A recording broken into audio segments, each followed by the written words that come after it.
Hi guys, it is time to talk Real Housewives of Beverly Hills. We are going to be talking about last night's episode, everything that transpired. We need to talk about it. Diana Jenkins, we need to talk about her. So if you love Beverly Hills and this video is for you, go ahead, hit that like button, subscribe to my channel, turn those notifications on so you don't miss anything that's going on in the Housewives world. Okay, let's go ahead and get started. Last night's episode, it was the first half of it seemed like they were just showing the wives at home with their family. We saw Garcelle, we saw Dorit's mom, and we don't see her very often. It looks like her and Dorit had filmed a scene together, maybe where she had given her a sentimental gift, and we only saw a clip of it. So it's possible that Dorit and her mom actually filmed for the show, and it just didn't make the cut.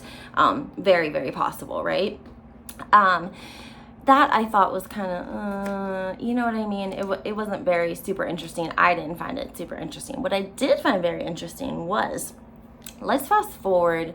We really don't want to talk about just the wives and their families, right? Like, let's just fast forward to Garcelle's birthday party and the text message that Diana sent in the group chat. First of all, we have to address that text message. Allegedly, allegedly the text message was way worse than that.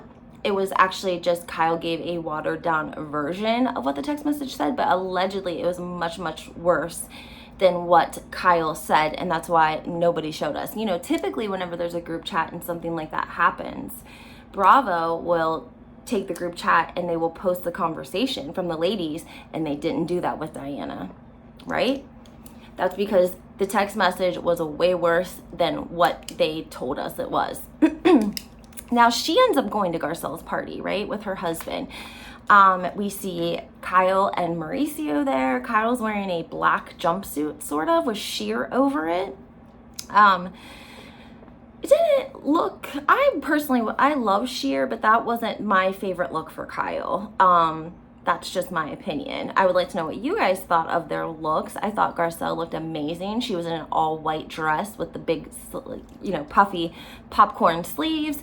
And we saw Erica looked not good at all. She looked like she was in a Target leopard print dress that she bought at Target. That's basically what it looked like she was wearing. Dorit chose another jumpsuit. We've been seeing her in jumpsuits all season. She said it was vintage. I didn't hear whom by, but allegedly it's vintage. And then we saw Sutton. She had some sort of like blue yellow dress going on. And we did meet her assistant, which I thought was interesting, because I guess, guys, at all these parties, like, it's normal for these people to bring like their agent or their assistant to the like the events. They just don't show it on camera. So I'm not sure why Bravo introduced Sutton's assistant, unless if this is going to feed into the narrative of Kathy Hilton making the racial slur towards Sutton's assistant, right? That would be the only way they're going to try to twine that in there. Are they going to use Kathy Hilton's use of the two times that we know of or that we've heard of where she used a racial or homophobic slur?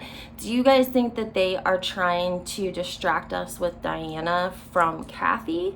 Or do you think maybe when all this starts to happen with Kathy that it'll be a distraction from Diana? I want to know what you guys think about that.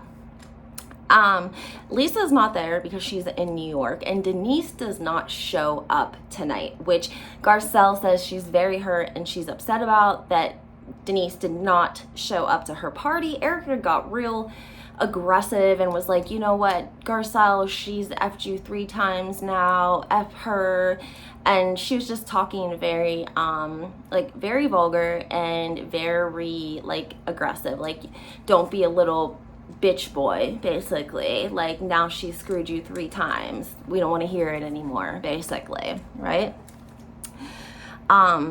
We see Diana show up with her husband, and the bag that she's carrying allegedly has real diamonds on it, and it's worth $250,000 allegedly, and she was carrying it around at that party. Now, it was interesting to me that it was diamonds, because we hear a lot about like rich people use diamonds as like a form of currency almost.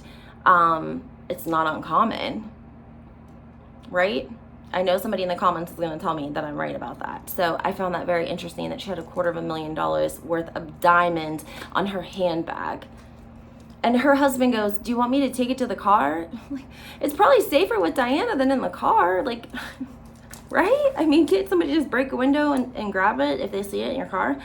Anyways, let's see here. There was a couple of things I wanted to mention. So I also wanted to mention Diana's gift to Garcelle. Did you guys peep that? It was her book, Room 23, with all these white roses around it. And she said that she autographed it for Garcelle, which was so kind of her. And she tried to make it sound, she said like the book's a limited edition and it's very hard to get your hands on. So basically Garcelle should be so thankful that Diana came off one of her precious books of Room 23, because you can't get them anymore, and gave it to Garcelle as a birthday gift, along with autographing it, of course. That was very mighty white of her. Garcelle was like, I would have rather have had a bag. I looked up the book on Amazon. It's not impossible to find. It's just like $60, so nobody really wants to spend the money to like look at pictures. You know, I just don't think people want to spend $60 on a book, so no one really buys it. And they just have like used ones on like Amazon and Amazon Warehouse and Craigslist. So you can find it. Yes, they don't print it anymore. Yes, it was a limited edition, but there are still people who had it and want rid of it. Okay. Let me see here. Oh, we meet Sheree. Is it Sheree or Cherie? I think it's Cherie. She is Garcelle's friend, and she is Will Smith's ex-wife. And it's kind of cute because her and Garcelle are friends. And Garcelle says that she dated Will Smith too, but it was after he was divorced from Cherie, and that, you know, basically they dated the same guy before they were actually friends. And so they're, what is that called? Eskimo sisters?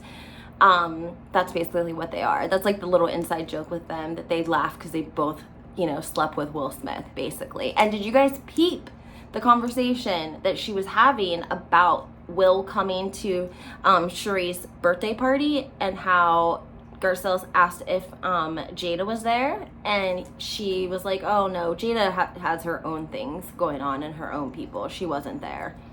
I was like, oh, okay, wow. That seemed a little harsh, but okay.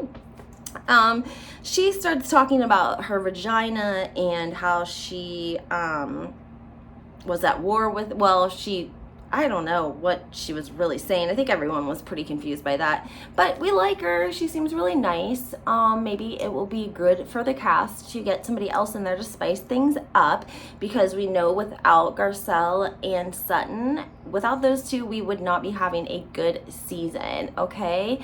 Let's see here. I also wanted to say that Kyle was stirring the pot. Okay, when Kyle and Mauricio got to the party and you see them speaking with Diana and Diana's husband, and immediately Kyle brings up the whole Sutton text message thing, and she's getting Diana hyped about it, right? And Mauricio's like joining in on the conversation. I felt like it seemed, I don't know, like she was definitely stirring the pot, okay? And Diana's response was like, you know, she's fake. She is a bacon-eating vegetarian, and I programmed her in my phone as bacon-eating vegetarian, because that's not really a vegetarian. And she says she's just gonna go in slow. And Mauricio's like, you know what? That's like the best thing to do. You should go slow. Just, you know, try to get to know these women. And then Diana says, yeah, you go slow, and then you, what did she say?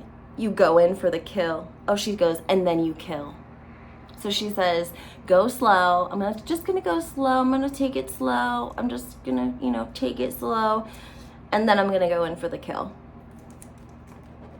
I mean, Kyle and Mauricio were like, what did she just say? And she starts, you know, like laughing, like ha ha ha ha, and they're kind of like looking at each other like, okay. And another thing I wanted to talk about really quickly is the fact that we heard the Pantygate story again.